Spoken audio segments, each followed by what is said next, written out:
Go ahead, Josh.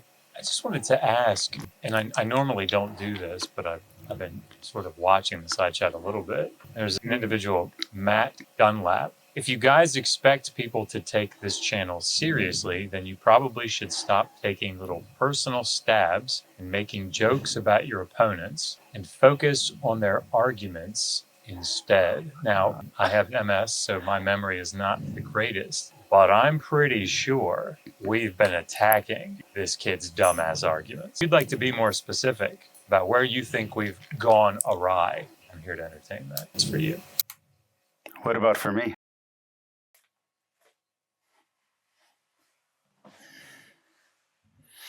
Hello, class. Good to see you today. I see we have some new faces. Let's do roll call, make sure everyone's here. And I'm sorry to inform you all that Leo Filius will not be joining us anymore. He has been suspended from class. Anyway, let's go over the roll call.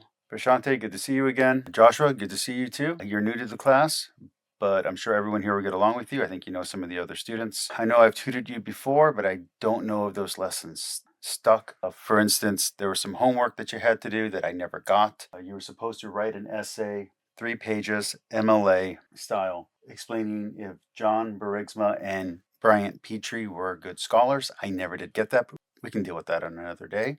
Derek, you're new to the class. No, sit.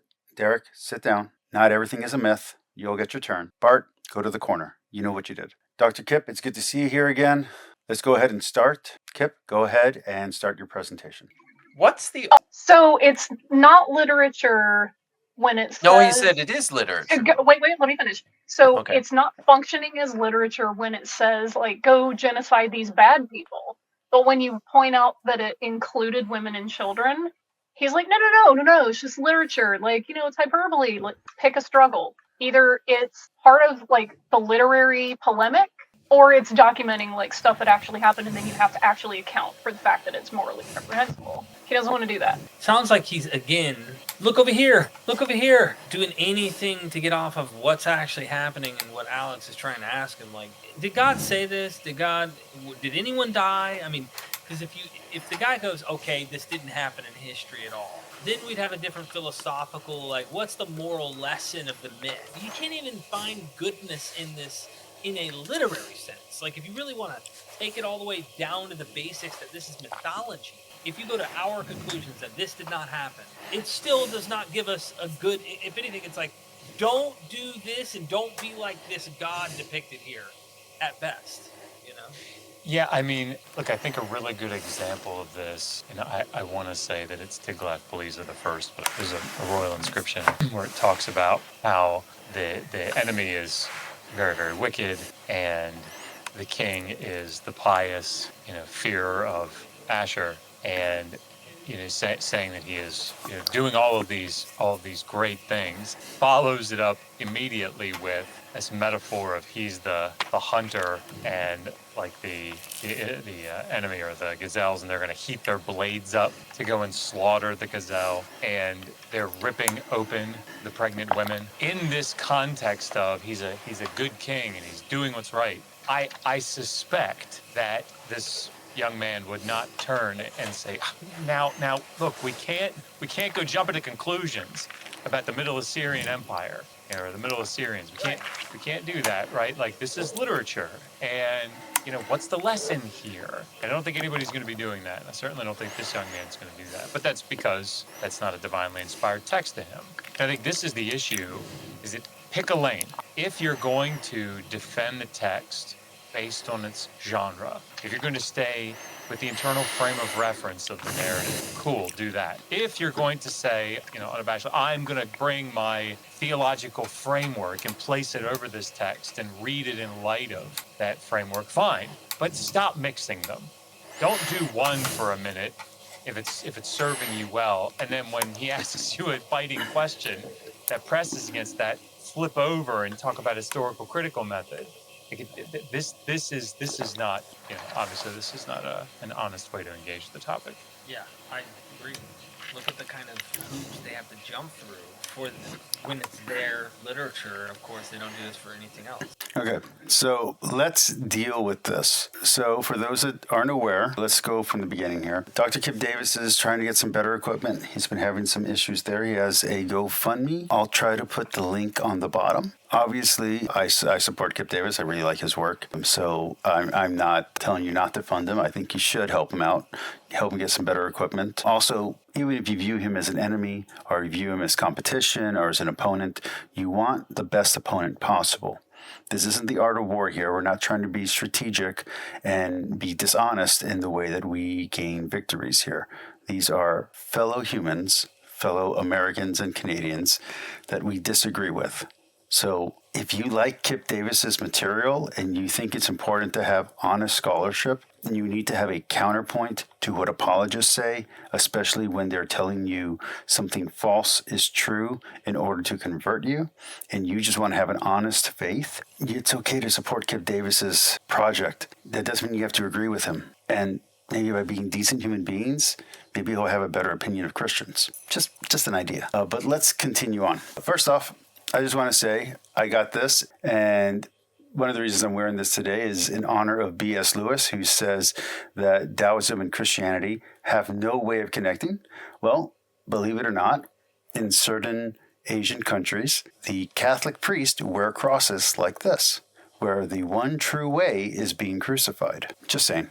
Okay, so let's go one by one. I know that Vishante started, but I'm going to start off with Dr. Kipp, and I'm going to finish with Vishante, and then we'll go on and we'll play a second segment. I think there's 2 or 3 segments total. I'm not really sure. I just rewatched it to prepare for this. I was watching it when it happened live, and then I was just rewatching it again right now so I can make sure what I'm saying is what I actually want to say. So the person who I disagree with the most here is Dr. Josh. The person who I disagree with the least here is Vishante. So that's why I'm saving her a segment for last. Let's begin with Dr. Kipp. So Dr. Kipp is coming from a very specific perspective when it comes to Christian apologetics.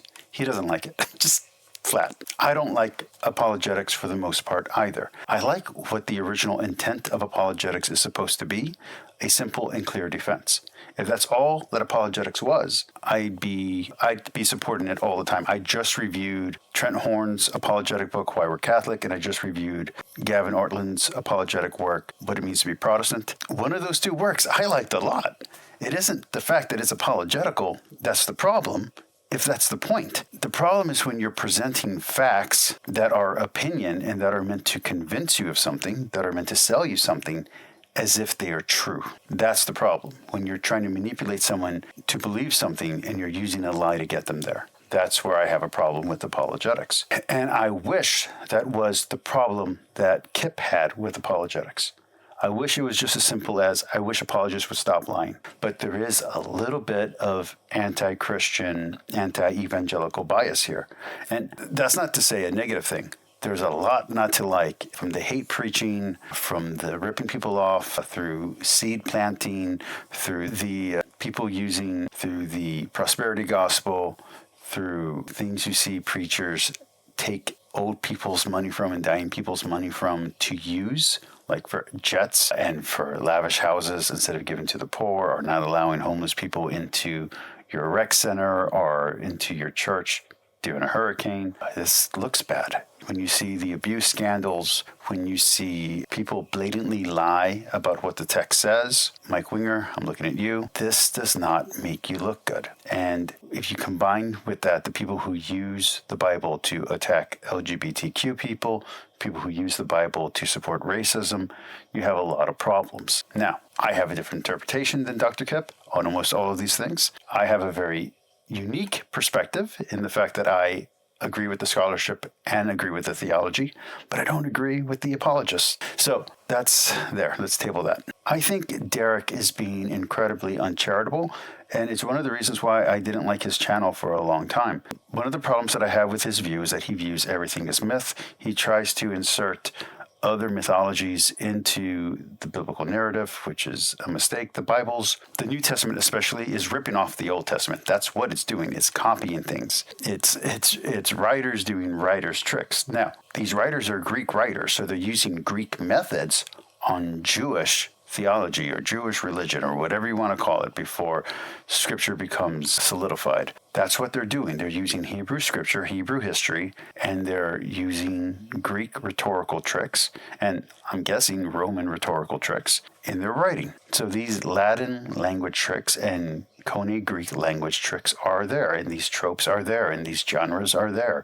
There's no denying that, and there's no reason to. So while I'm glad that Derek is part of this group, I still don't think he has the right take on most of these things. And as I'm watching more and more of his stuff, I'm agreeing with him less and less. I already didn't agree with him, but the more of his material that I watch, the less that I agree with him. With Dr. Kipp, it's very different. Almost everything that he says, I agree with. Like when it comes to the Bible, when it comes to facts, and it comes to data, it's his interpretation and his negative connotation of the religious implications that I disagree with. But the facts on the ground, I think Dr. Kipp has everything straight. And mind you, I can't read Hebrew. I'm going based on commentaries that I've read, and what he says matches up with ancient commentaries that I like to read. So let's move on to Joshua, to Dr. Bowen. Sorry about that. I was still in character from the opening. Dr. Bowen. I like Dr. Bowen. I reviewed his book on slavery. I think it's a great book. I think it has the facts really well done. But I think how he applies the facts to modern Christianity is unfair, uncharitable, and at times just flatly incorrect. I get what he's trying to say. I really do. But the problem is it really was religious people who pushed for abolition. So yeah, you can say that religious people abused these texts and did terrible things to people. There's no denying that. Slavery existed, slave Bibles existed, where they would take out all the freedom stuff and just have the stuff that was about servility and obedience. That's all real. You can't deny that. That the Bible itself views slavery not as a negative, you can't deny that either, and you shouldn't. We are the slaves of God. In fact, I'm right now reading, I believe it's called God's Ghostwriters. It's an incredibly important book to read. I think it's amazing stuff.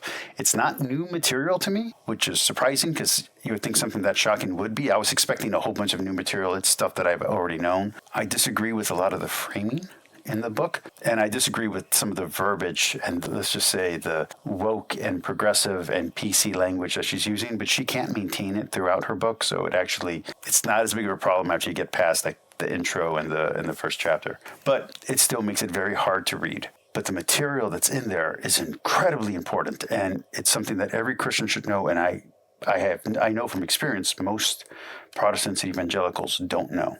Or if they know it, they don't account for it, and they don't acknowledge it when they're evangelizing. But I disagree with Dr. Joshua Bowen for more than just the theological interpretation here. I'm a Catholic, and I believe in this. This is how I interpret the Bible. This is how I've always interpreted the Bible, except for when I was like a teenager and I had trouble accepting the Bible. But since I've been able to read it all the way through, since I was 27, I'm now 44, these are the methods I use to interpret the Bible. His pick a lane comment is incredibly rude and I think insulting, especially to thinking Christians. I'm not claiming to be a scholar here. I'm not claiming to be an academic, but I'm someone who reads a lot of books. I'm someone who reads a lot of material, and I'm someone who studies this stuff all the time. I've been studying it for now over 11 years. Okay, so true, I'm studying it based on translations. That's true. But I've been reading ancient texts since I was 15. And I started with the Odyssey and the Iliad, and then I jumped into the Atrahasis and the Epic of Gilgamesh and just kept it running all the way through. And I spent 10 years in ancient texts before I ever got back to the Bible. Actually, more than 10 years. Because I started reading ancient texts when I was, and by the way, translations up. But I started doing that when I was 15, and I didn't get back to the Bible until I was 27. So I did try at one point at 21, but it didn't really work. Or I couldn't get through it at 21. So I appreciate I appreciate Bowen's offense, but I think it's misplaced. I think if you can acknowledge that certain events in the Bible didn't happen, if you can acknowledge that certain genres like literature and epic are in the Bible, I think you are being intellectually honest. And if you can hold on to that these are theological truths and that what's being taught here is obedience to God above all things, then I don't see the problem. I'm talking about, when I say I don't see the problem, I'm talking about connotatively. I don't think there's any connotative dissonance when you acknowledge that the point of the story is obedience. You might not agree with that obedience, and you might personally think that the actions taken in that story are morally reprehensible. But I don't see you tearing apart the Iliad or the Odyssey for the same crimes. I don't see you tearing apart the Bhagavad Gita or the Ramayana or any of these other ancient stories. They also have war and bloodshed and betrayal and have commands from gods. And your example about saying, well, it's okay because with Asher, they're going to go to Asher, or they're going to go to Zeus, or they're going to go to Kali when they die. That is the way that the ancients thought. Everything was justified because they were obeying God. They were doing divine command theory. They were practicing it. This story is placing the Israelites within that framework of epic, where you're going to follow God's command even in war. That's what it's saying. And I don't know any religious text that I've read that doesn't have that same command. And that if you don't follow the command, terrible things happen to you. But if you follow the command, terrible things happen to your enemy. That is the framing on almost all the ancient warfare I've ever read. If you can give me an example of ancient warfare where that's not happening, we can have this discussion. But whether I'm reading Herodotus, whether I'm even Julius Caesar, whether I'm reading plays like the Ephanaiagia, never pronounce things correctly, that's me. Whether I'm reading Herodotus, whether I'm reading Virgil, whether I'm reading Rufus, obedience to the gods is above all. And when you don't obey the gods go to war. You have different loyalties and different powers and abstracts fighting with each other. So I don't see the complaint that you're saying. That is how the ancient mind would think. The ancient mind would definitely think, well, my God's on my side and my gods are more powerful than their gods, so we're going to win. That is the framework of the storyline. The storyline here is that the one true God is more powerful than these pagan gods and the gods and idols that the Canaanites worship, or whichever group worships. That is the lesson being taught. So I don't see how you could miss that, and I don't think you missed that. In fact, I know later on in this very video, you acknowledge as much. So if you understand the perspective, I don't think this kid is being dishonest or being a dumbass, as you put it, because he has that understanding. Could he have worded it better? Yes. Could he have better understanding? Maybe he's limited by an apologetical point of view that has bad facts that are not related to reality? Sure. But as I asked you a year ago now, 2 years ago on Gar Mania stream, and I have yet to get an answer from you. I know I made it as a joke in the opening. Are these guys credible in the scholarly world? Because this is the book that says there's a point. So, I have the book by Kitchen as well. And I think Dan has said Kitchen is respectable. But I have the book by Kitchen. I have this book on the reliability of the Old Testament. I should have brought Kitchen's book out here. Anyway, the point is that if you have these interpretations by great thinkers, by people with PhDs, by people with all the little initials and everything after their name and before their name, and they disagree with you, what makes your view more authoritative than theirs? I agree with you. I agree that the conquest of the Canaanites didn't happen, that the Ai and Jericho were destroyed long before the Israelites ever had enough military power to do anything, that these cities were abandoned or didn't exist at the time of the writings. But those writings were interpreting the reality around them based on things that they saw. So they were using these ruins because that's what they saw, and they were trying to make histories of them and explain how these things happen. So I don't agree with your take at all. And then Vishante's offense to this, I think, is a little overblown. I've noticed that she seems to take offense to Christian thinking and Christian reasoning and Christian justification very easily, and I don't think that's fair. I don't know if she would do the same thing in a Jewish context. I haven't heard her do so I don't know so. Maybe she gets just as offended when certain offensive language is layered from Jewish rabbis and Jewish thinkers to the greater group. I don't know, but let's assume for now that it is, and she is being even-handed at least, and at least being judicious in the way that she's handing out her judgment. I still disagree with her judgment. I think that as much evils as you can place on Christians and on Christendom, there's just as many goods, if not more goods. And I, of course, as a Christian, think there are more goods than ills that you can place on Christianity. So I don't think that Christians giving the best possible interpretation to their scriptures, to their literature, and giving the most charitable and going with, well, at least if it's possible, I can hold on to it approach. For a lay believer, I think if you're asking for more than that, you're asking too much.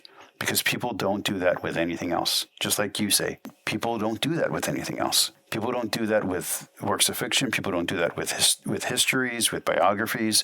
People don't do that with their country's constitutions. We accept it until it becomes a problem for us. And then when it becomes a problem, when there's an issue, that's when we start having problems. The only people that don't think that way are either activists or college students. Everybody else is too busy paying taxes and living their lives to care about things that don't affect them. And I'm sorry that it's that way, but that is the way it is. And I don't think I should have to apologize for it. And the fact that even in a video responding to you, I have to say the words, I'm sorry, just to get my point across, I think is illegitimate and makes your argument emotionally based instead of based on the facts. That doesn't mean that you're wrong. It's just your approach is an emotional appeal and you're arguing against emotional appeals. So maybe don't make it an emotional appeal. All right, let's keep going. Did he Well, he forget did say that. literally the passage he just read, and also the flood, which killed everyone who I... Dr. Tapioca Weasel is here. I decided I would compliment the wonderful choice of a bow tie.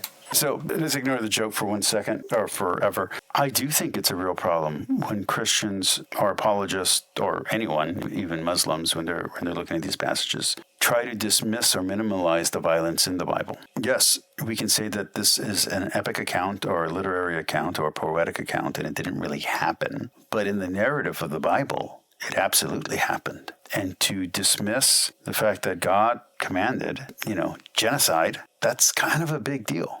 Or ethnic cleansing, or whatever you want to use, whatever word you want to use, that's a huge deal. Now, here's the great news.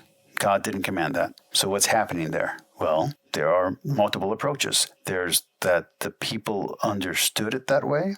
There's that they misunderstood God's message and they got it wrong. There's that the narrative isn't trying to make that point. There's that within the narrative, the people themselves misunderstood what God said. There are other ways to tackle this. There's that the lesson has to do more with cleansing of idols. So it's not really talking about destroying real people, but that the culture that you're in now, you need to destroy every idol, every part of this culture that is within your culture. Don't intermarry to someone who's of this false faith. Only intermarry with people who believe or convert them over.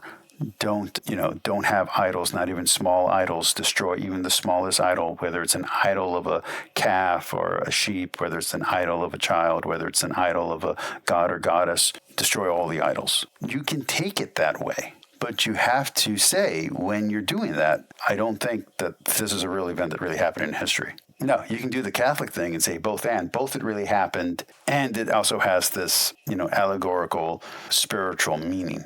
You can do that, but understand you're now making a Catholic argument. And if you're a Protestant or you're an apologist, you're going to have a lot of explaining to do. So I just want to say that. I don't think it's intellectual dishonesty, but I do think Vashante is correct. I do think Kipp is correct that if you're going to play this game, you have to be intellectually honest. Not consistent. Don't worry about consistency. Just be intellectually honest. So if you're going to say this part is epic, this part is poetry, this part didn't happen, what's the moral lesson here? And remember, Doctor doesn't think there's a moral lesson there. So you have to convince someone like him that the moral lesson of obedience and keeping your culture pure is important, and that it's talking about integration and assimilation and not about annihilation. You have to make that argument if you're going to have this conversation with someone like Dr. Joshua Bowen. And if you're not, then you're going to have to justify a lot of things that today as Christians we say are wrong. And if we're going to say God is never changing, well, then you really got to answer what God's command is doing there. Did they misunderstand? Did they mishear? Is the Bible doing something different here? Now, I go with Origen. I go with Tertullian. I say God's doing something different here. I go with the popes. I go with the bishops. I go with the magisterium. I go with Vatican II. That's where I'm coming from. So if you don't like what I'm saying, you can disagree with the Catholic Church as well. But if you are a Catholic, you have to submit to magisterial teaching, and you're just going to have to handle the fact that these so-called dark passages do have answers. But you shouldn't repeat them blindly. You should read the text and understand where these answers are coming from and whether or not you actually accept them. And if you can't submit your will to them, you shouldn't call yourself a Catholic. And if you can't agree with them and you don't believe that that's really God being described in the Bible, then you shouldn't call yourself a Christian, or you shouldn't call yourself a Jew, because either that's God and the Bible's telling you the truth, or that's not God and the Bible's lying to you. I believe it's true. I believe the lesson it's trying to teach is true. I am a Catholic Christian. I'm also Sephardic in heritage. So I've got a little Jewish in me. Very little, but a little. And it matters to me. My heritage matters to me. So if you're going to be intellectually honest and you're going to identify as a Christian, as a Catholic, as a Protestant, as a Jewish believer who believes in orthodoxy, you're going to have to wrestle with these things. And if you can't, then you shouldn't go onto a show where you're fighting one of the best atheists in the world if you can't honestly admit to these things being in the Bible. If you can't admit that the literal words of the Bible say what they say, you're kind of swimming in the wrong pool. You should be in a different pool, because here with the adults, it gets rough. The waters in the actual ocean, the waters get rough. The tides are strong. You're not swimming in a pool in your backyard anymore. You're swimming in the real ocean where there's real sharks and there's real dangers. And if you don't know what you're doing, you're going to drown. Yeah. So, represent. Thank you. Well, this is the perfect time for me to tag team help. Go I ahead, just wanted to ask, and I normally don't do this, but I've been sort of watching the side chat a little bit. There's an individual, Matt Dunlap. If you guys expect people to take this channel seriously, then you probably should stop taking little personal stabs and making jokes about your opponents and focus on their arguments instead. Now, I have MS, so my memory is not the greatest, but I'm pretty sure we've been attacking this kid's dumbass arguments. Dr. Bowen, I don't think that helps. Don't get me wrong. I don't always play nice on my channel either, but I don't think that helps. Richard has said that it was a military fort, so we have all the reason to think that it was. Sorry, Kipp. Because has this guy read the story? Because like they're killing everyone. Sorry, what? Sorry, just the fact that how Hess tries to deal with the fact that Rahab, and then it says, and all of her family and brothers and sisters, like this is just all part of the military. Yeah, I guess they're all part of it. Did he call it? I think he actually called it the military-industrial complex, didn't he? Yeah, I'm pretty sure he did in the article. What? I mean, you can't make this shit up. But this poor kid here is trying to say that this was just, it was a military exercise. They're just at war. This is what people at war do. Within the text, they're given a specific instruction. You are to offer the cities up as a cherem offering. These are total destruction, total annihilation. You are not to let anything live. You are to kill man. It says in the account with regards to Jericho, kill young and old, a woman and child, I think, and animals. Like it's quite specific. So no, nobody should think that this was just senseless killing for no reason. This was senseless killing for in satisfaction of pretty specific divine prerogatives. I think it's important to point that out here. I'm going to say three things to what Kipp just said. Number one, we all agree this didn't happen. But this did happen. This was the reality of ancient warfare. And this was the reality of ancient epics. So in my opinion, what the Israelites or whoever wrote this is trying to do is they're trying to say, yeah, and we also got the same command. Yeah, our God is as powerful as your God. Our God is more powerful than your God. Not only did he tell us to do so, but he enabled us to do so. Even though the reality is that these people survived, these people are literally their neighbors and have integrated into their society. But even though these are their cousins, their neighbors, they themselves might actually be descendants from these people. And I think there's a lot of evidence to say that they actually are descendants of Canaanites. In their telling of the story, in their understanding of the story, they're not the same. And so how do we differentiate? Oh, well, we slaughtered them. Why don't they exist anymore? Because we slaughtered them. Not because we're integrated, even though in actuality we're integrated and they're right there. They're right there with us. But this is the origin of all of our sinful behavior and bad traditions and things that are not of the one true faith. And that's what's happening in the narrative. That's the purpose of the narrative. But it's also the reality of ancient warfare. In ancient warfare, tribes and villages really were utterly destroyed. So yeah, they're overestimating the population. Yeah, they're making the defenses sound much more impenetrable than they really were. Of course, that's what you do with propaganda. This is ancient Jewish propaganda. But regardless of whether or not it's Israelite propaganda or not, regardless of whether or not it's a retelling of history that may or may not have happened, I don't see any of us tearing down Virgil, tearing down Livy. They're reporting history that may or may not have actually happened. Now, the difference is that with someone like Herodotus, he tells you up front, here are the different possibilities. Here's the way it may have not happened. And I'm kind of writing a tabloid version of it, so you don't even know if what I'm saying is true. Okay. The Bible's doing something different. It's saying this did happen. And we're like, did it? And they're like, well, here's how we mean it. But here's the history of the Jewish people as we understood it when we wrote it. This is how the Jewish people understood their own history. So it's not a lie in that sense, but is their own estimation of their own history correct? Apparently not. Apparently some of the facts that they had or some of the evidence that they saw, they misinterpreted. But that's not the point of the narrative. So it's not lying unless you want to call someone being mistaken about the best evidence they had and the best ability they had to come to conclusions, a lie. And in that case, then every scientist of all time has lied. And every historian of all time has lied. And we're all just living a life of lies because we're all making decisions based on the best available information that we have and our best judgment of whether or not that information is true or not. We're all making decisions that way.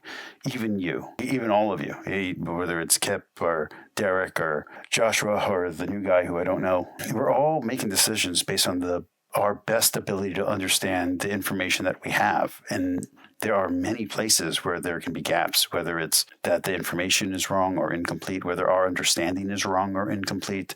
There's a lot of places to make these mistakes. And at some point, you just have to have faith in what you believe. And these evangelical and Protestant and Mormon Christians that are on this particular show do. Do I agree with their estimation of the facts? No. Do I think this one particular kid got it more right than the rest of them? Yeah. And I think that's saying something, especially in a format like this. I would rather Alex have long conversations with each one of them, but I don't think Alex wants to have 1-hour conversations with 25 different random YouTube Christians. And by the way, that's how they picked them. These are all YouTubers. I didn't get picked, but whatever. Okay, whatever. But anyway, that's it. That's the show. That's the episode. I'm going to try to edit this down because this is way too long. We're at 52 minutes and we need to be at 30. Dr. Kipp, I'm going to put a link to your Patreon in here if it's the original video that Mythvision put out. And everybody help him get some new hardware so that way he can continue to do better and better shows and better quality shows.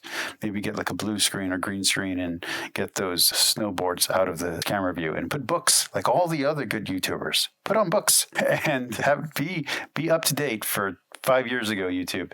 Don't be up to date for current today YouTube. And go subscribe to all their channels and give me a like, give me a subscribe, share this video. Derek, if you ever want to talk to me, come on my channel. I'll talk to you over here. And it'll be good to debate you on whether or not, I don't know, Lao Tzu is a myth or not. And whether or not Sun Tzu existed. It doesn't have to always be about Christianity, Derek. You can get out of your own way and talk about something different. Anyway, I like all these people. I don't know the new guy. I don't know Weasel, but he seems cool. This was a good show. I hope you guys have a great night. Thank you and good night. God bless. Later.